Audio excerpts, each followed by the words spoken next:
Hello दोस्तों। आज जैसा कि आज 26 सितंबर है और 26 सितंबर के जितने भी करंट मोस्ट इम्पॉर्टेंट बनेंगे हम लोग उसका डिस्कस करेंगे। दोस्तों, अगर आप एच डी 5 पर अभी इसको सब्सक्राइब नहीं किया है तो इसको सब्सक्राइब कर लीजिए, क्योंकि यहाँ पे हर रोज़ डेली करंट अफेयर अपलोड किए जाते हैं। दोस्तों, तो चलते देखते हैं कौन कौन से इम्पोर्टेंट क्वेश्चन हैं। हाल ही में एसपी बाला सुब्रमण्यम का निधन हो गया। वह किस क्षेत्र से संबंधित थे? तो दोस्तों, इसमें जो आपका ऑप्शन है सितार वादक, शहनाई वादक, संगीतकार, तबला वादक। दोस्तों, एसपी बाला सुब्रमण्यम का जो निधन हो गया है वो एक संगीतकार थे, तो जो इसमें आपका ऑप्शन सही होगा वो सी सही होगा। दोस्तों, इनके निधन पर राष्ट्रपति रामनाथ कोविंद, प्रधानमंत्री श्री नरेंद्र मोदी और उपराष्ट्रपति एम वेंकैया नायडू ने शोक व्यक्त किया है तथा इनके निधन पर देश को बहुत बड़ी क्षति के रूप में व्यक्त किया है। और ये एक क्या थे? एक संगीतकार थे। दोस्तों, यहाँ पे और 3-4 क्वेश्चन है, उनके बारे में भी देख लेते हैं। जैसे आपकी परीक्षा में बहुत ज़्यादा पूछता है कि सितार वादक से संबंधित कौन थे, शहनाई वादक से संबंधित कौन थे, तबला वादक से संबंधित कौन है। ये आपके एग्जाम में मिलान करने के लिए दे दिया जाता है, जैसे ग्रुप डी एनटीपीसी हो गया, और बहुत सारे एग्जाम में ऐसा मिलान करने के लिए दे देता है दोस्तों, जैसे कि यूपी पीसीएस में भी बहुत बार क्वेश्चन दिया हुआ है।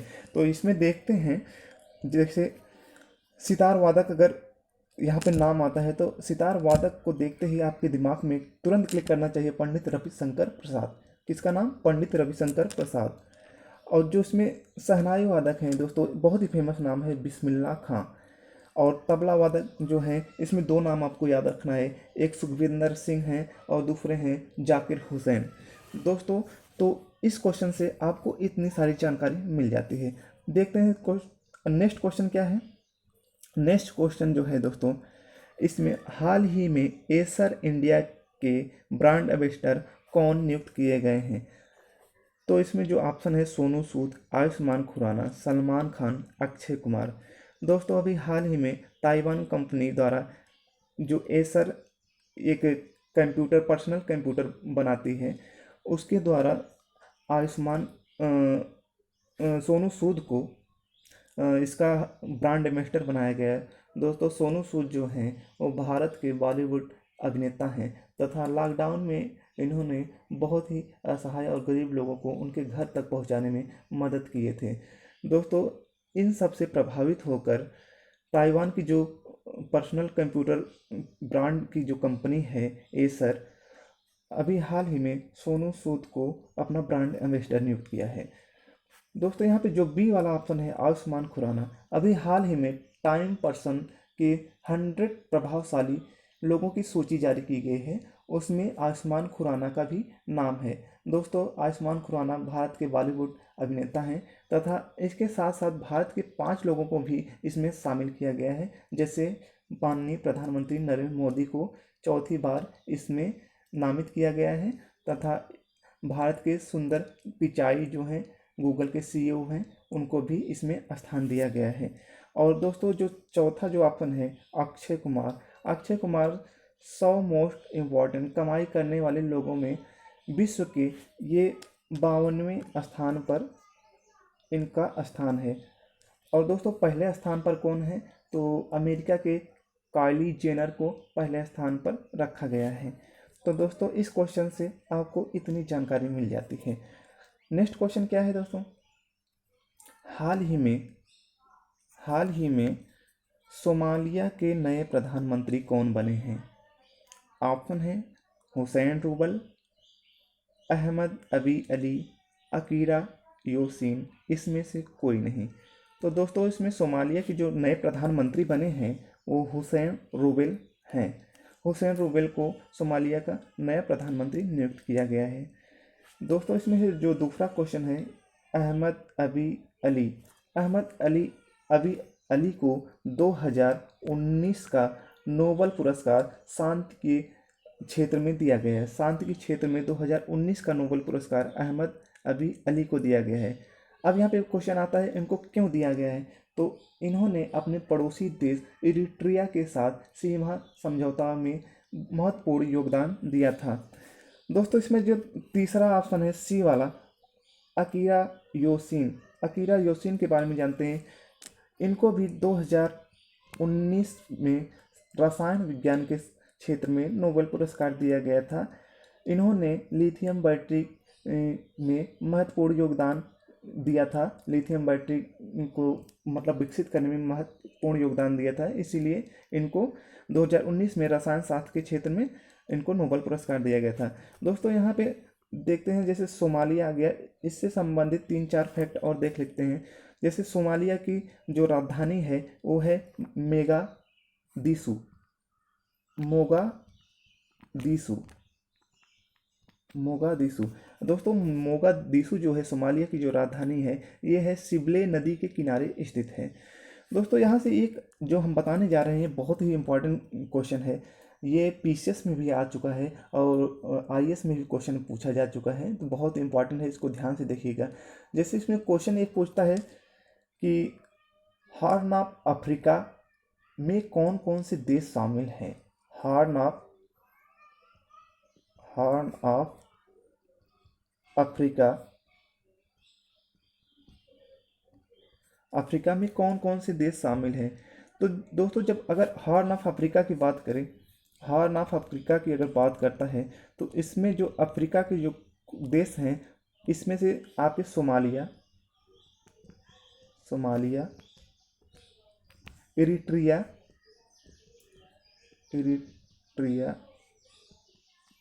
जिबूती,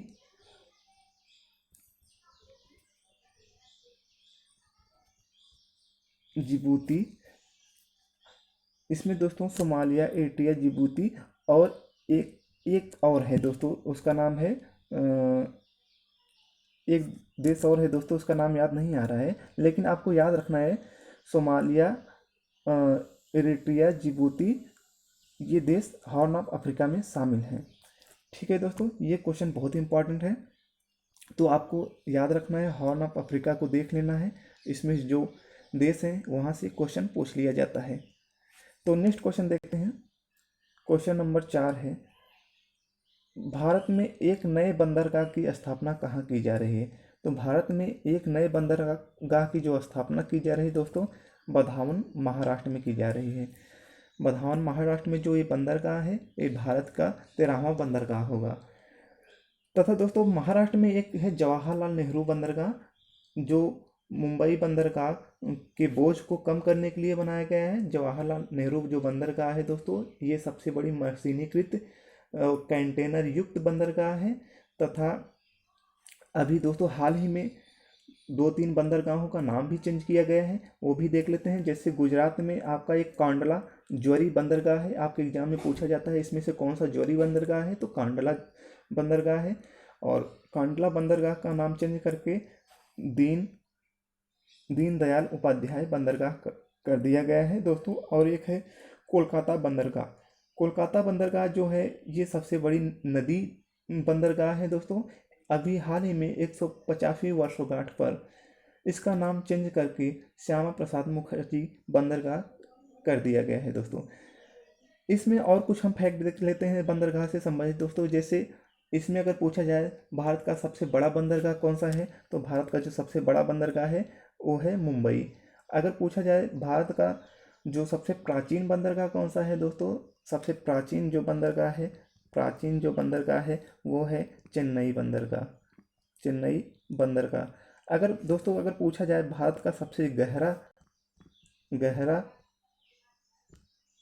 जो बंदरगाह है दोस्तों, अगर गहरा पूछा जाए, गहरा जो है वो है आपका विशाखापत्तनम।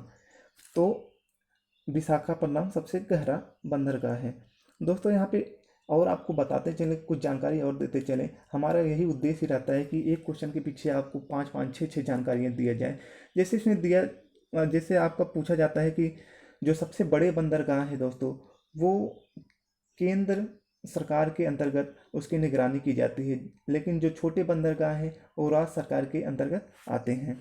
तो इस क्वेश्चन से दोस्तों आपको इतनी सारी जानकारियाँ मिल जाती हैं। नेक्स्ट क्वेश्चन देखते हैं। क्वेश्चन नंबर जो 5 है दोस्तों, एक क्वेश्चन नंबर जो 5 है, इसमें देखते हैं। अभी हाल ही में आंध्र प्रदेश कि यहाँ पे 3 नहीं होगा दोस्तों, यहाँ पे 3 होगा। यहाँ पे कितना होगा? 3 होगा। राजधानियों का गठन किया गया है, इनमें कौन शामिल नहीं है? दोस्तों इसमें जो शामिल नहीं है वो गैरसैंण शामिल नहीं है।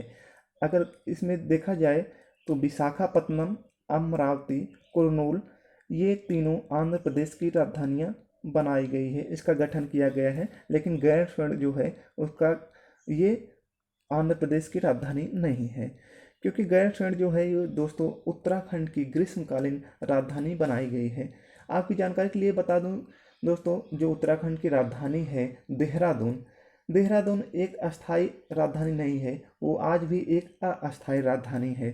तो दोस्तों आपको इस क्वेश्चन से इतनी सारी जानकारी मिल जाती है। नेक्स्ट क्वेश्चन देखते हैं, क्वेश्चन नंबर जो 6 है दोस्तों।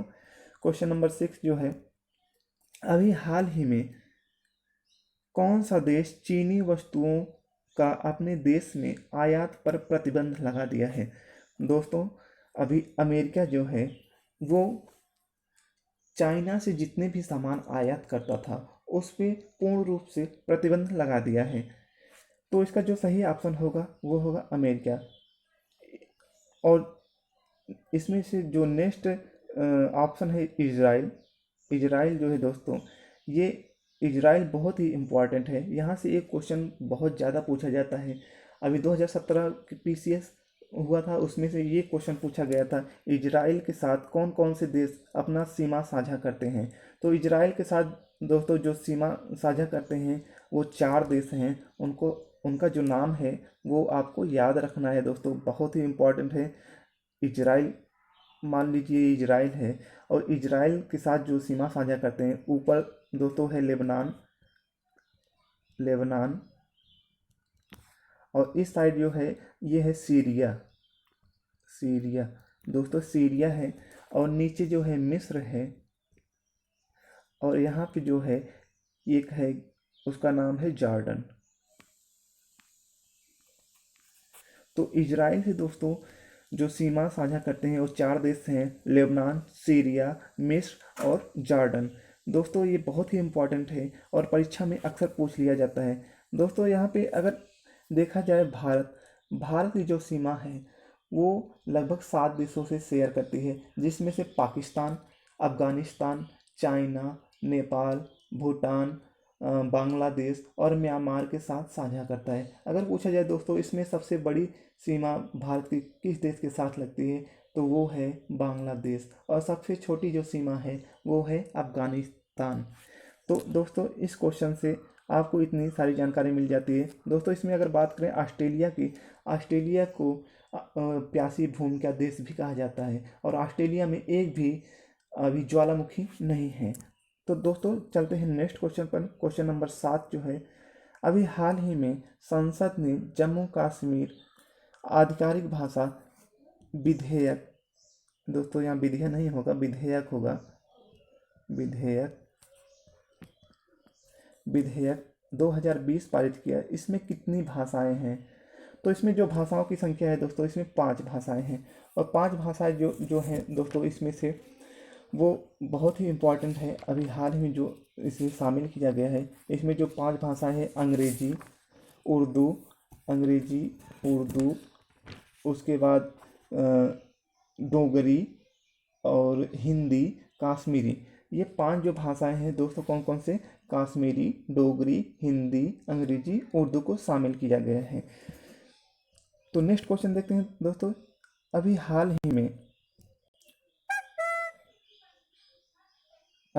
ही में पर्यावरण प्रदर्शन सूचकांक 2020 भारत का कौन सा स्थान था? पर्यावरण प्रदर्शन सूचकांक 2020 में भारत का कौन सा स्थान था? दोस्तों इसमें जो देशों की संख्या थी 180 थी, और जो भारत का जो इसमें स्थान है 168 है। इसमें जो सही ऑप्शन होगा 168। तो इसमें जो पहला स्थान पे था दोस्तों वो था डेनमार्क, डेनमार्क। और जो सबसे लास्ट पे जिसको अंतिम जो था, अंतिम स्थान पर अंतिम जो था वो था लाइबेरिया, लाइबेरिया,